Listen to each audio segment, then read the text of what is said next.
Haraldur Óli er nýorðinn 11 ára. Hann býr á Sauðárkróki og er með mikinn áhuga á að hjálpa þeim sem þurfa á því að halda. Hann var búinn að safna hári í 3 ár og fannst kominn tími til að láta klippa sig, en þá kom mammans með hugmynd. Já, þá sem fann hérna hún mamma mín leið að ég gæti sent hárin í hárkollugerð. Mér langaði að gera það og svo einhver annar gæti njóta þess að myndi kannski þurfa þess. Varstu alveg búinn að fá nóg að því að vera með sítt hár? Já, þú veist, mér varst hausinn á mér orðinn frekar þungur og mér var bara að byrja að langa að geta það, þú veist, fengið að prófa að hafa stutt hár.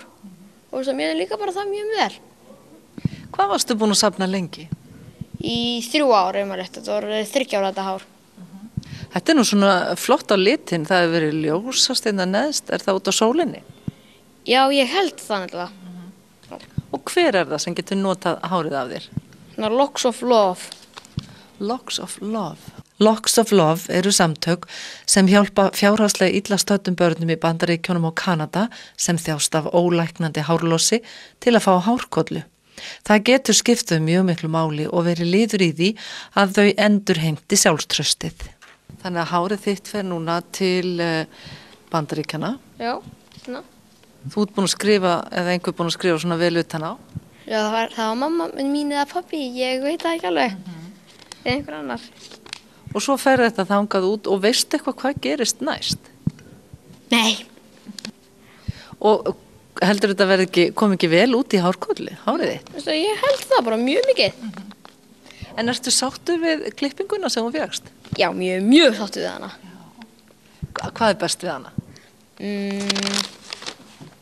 Nú það er skottið aftan á að fara að safna kannski? Já, það á að fara að safna. Þú veist, mér finnst gott að þá get ég tekið í það, ef mér líður kannski eitthvað illa hérna.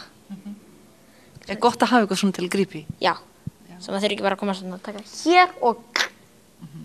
En segðu mér að því að nú á þetta að fara til einhverja sem líður ekki vel, kannski er búin að missa hárið sitt. Þekkir þú einhvern sem er búin að berjast við krabbamein? Ekki, nei. Nei. Þannig að það er ekki af því að þú hefur einhverja reynsla af því sem þú ert að gera þetta? Nei, það er bara ég hef bara séð fullt af myndum að þessu og ég hef bara heyrt að fullt af fólki hefur verið að deyja og einhver man ekki alveg frænkaði eitthvað, bekkjarbróðir míns, hún var með krabbamein, já.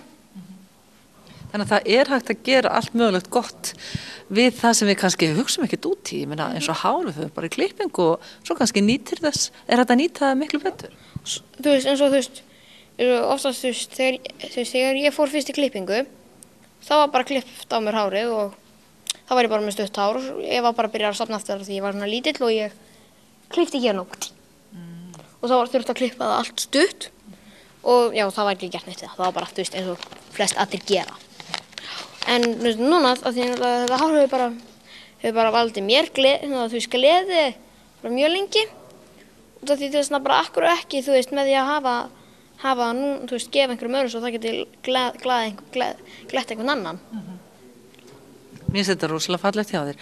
Þannig að nú bara setur þetta í plast og sendir þetta til Bandaríkjanna og hérna ætla bara að fara að setja þetta í póst núna? Ég man ekki alveg hvenær ég ætlaði að gera það. En fljótlega? Já, mjög fljótlega, ef maður rétt. Nú fá kannski fleiri bara hugmynd að gera þetta líka? Já, örugglega. Og ég vona það. Því það er mikið af fólki sem myndi kannski þurfa að fá svona hárkollur. Glæsilegt, Haraldur Óli. Takk fyrir að koma og segja okkur þetta. Ekkert mál.